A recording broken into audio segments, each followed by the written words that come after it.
મારું નામ જીતુભાઈ ડોડિયા, કલમર યુવા સંગઠન। આજે મારે તમને વાત એ કરવા જઈ રહ્યા છે કે કલમર યુવા સંગઠનમાં ખૂબ નિષ્ઠાવાન બહાદુર યુવાનો જે જોડાઈ રહ્યા છે તેને હું દિલથી આવકારું છું, અભિનંદન પાઠવું છું અને ખૂબ ખૂબ તમે નિષ્ઠાપૂર્વક કામ કરો એ આશા સાથે હવે જે કલમર યુવા સંગઠન છે તેની અંદર મુખ્યત્વે 3 વાતો હોવી જોઈએ। તો કે એક તો આપણા સંગઠનના કાર્યકર્તાઓ, બીજી ઈમાનદારી અને ત્રીજું લક્ષ્ય। આ 3 વાતો સાથે એ લક્ષ્ય સાથે એ કામ કરી રહ્યું છે। હવે આપણા સંગઠનના કાર્યકર્તાઓ જે સંગઠનને નિર્માણ કર્યું છે, સંગઠનના પાયાના અંદર જે ઈમાનદારીથી જે કામ કરી રહ્યા છે એવા લોકો જે સ્થાપક છે માન્ય ધરમસિંહભાઈ ઢાપા, બીજા વલ્લભભાઈ બારિયા, રમેશભાઈ જેઠવા, ભરત શેઠ બાંભણિયા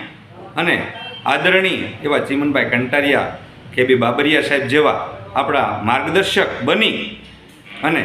સતત ઈમાનદારીથી કામ કરે છે। ત્યારે ઈમાનદારી કોને કહેવાય એ મારે ઈમાનદારીની બીજી વાત કરવી છે કે ઈમાનદારી ધરમસિંહભાઈ ઢાપાએ જ્યારે પોતાનું જે સંગઠન માટે એ કામ કરવા બીડું ઝડપ્યું ત્યારે આપણે જોઈએ કે પોતાનો ધંધો, પોતાનો રોજગાર, પોતાનો વ્યવહાર એ છોડીને સમાજને માટે, આ કોળી સમાજ, ઓબીસી, એસસી, એસટી સમાજને માટે જે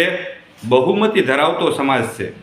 આ સમાજને માટે ઈમાનદારી ખતથી કામ કર્યું છે અને એની ખુમારીને ખાનદાની અને ઈમાનદારી નજર કરીએ તો ખ્યાલ આવે કે એકવાર એ આપણા ગુજરાતના પ્રદેશ પ્રમુખ ભાજપના એવા જ્યારે અમિત શાહ સાહેબ એ જ્યારે ગુજરાતના પ્રદેશ પ્રમુખ હતા ત્યારે માનનીય ધરમસિંહભાઈ ઢાપાને ઓફર મળી હતી અને એ પણ ઇનુજભાઈ પઠાણ જે ભાવનગરના ભાગોળે બહુ મોટા નામાંકિત વ્યક્તિ છે અને ભરત શેઠને રૂબરૂ બોલાવી અને કહ્યું હતું કે માનનીય ધરમસિંહભાઈને કહો કે 10 ટિકિટ,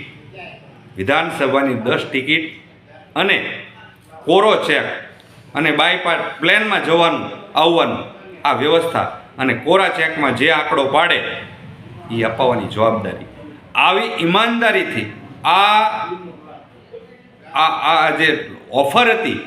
એ ઓફરને પણ એમણે ઠુકરાવી દીધી। જ્યારે ભરત શેઠને વાત મળી ત્યારે ઇનુજભાઈ પઠાણને કહ્યું કે તમે મને ભલે વાત કરી પણ ધરમસિંહભાઈને ન વાત કરતા, ન કરી કોઈના બાપનું માનશે નહીં।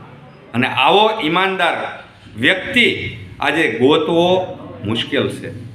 કારણ કે સંગઠન તો સમાજના નામે અનેક લોકો કાર્યકર્તાઓ બનાવે છે, આગેવાનો બનાવે છે, પણ સમાજના નામે સંગઠન બનાવી અને પછી ચૂંટણી આવે ત્યારે દુશ્મનોની ઢાલ બની અને આપણું સત્યાનાશ કાઢે આજે આપણે નજરે જોતા રહીએ છીએ। માત્ર કલમર યુવા સંગઠન ત્રીજું કામ લક્ષ્ય સાથે કામ કરે છે કે શાસક સમાજનું નિર્માણ કરવું છે, તો આવા ઈમાનદાર, નિષ્ઠાવાન, બહાદુર, ખમીરવંતા યુવાનો સાથે આપણે જોડાયેલા છે એનું ગૌરવ આપણને હોવું જોઈએ। કલમર યુવા સંગઠન એ શાસક સમાજનું નિર્માણ કરવા જઈ રહ્યું છે, ત્યારે આપણા લોકો જે દુશ્મનોની ઢાલ બનીને આવે છે ને એના કારણે જ આપણે પાછળ છીએ। બાકી તો આપણા લોકો આપણી સાથે જોડાઈ જાય તો આ લડાઈ આસાન છે। જય ભારત, ભારત માતા કી જય, વંદે માતરમ।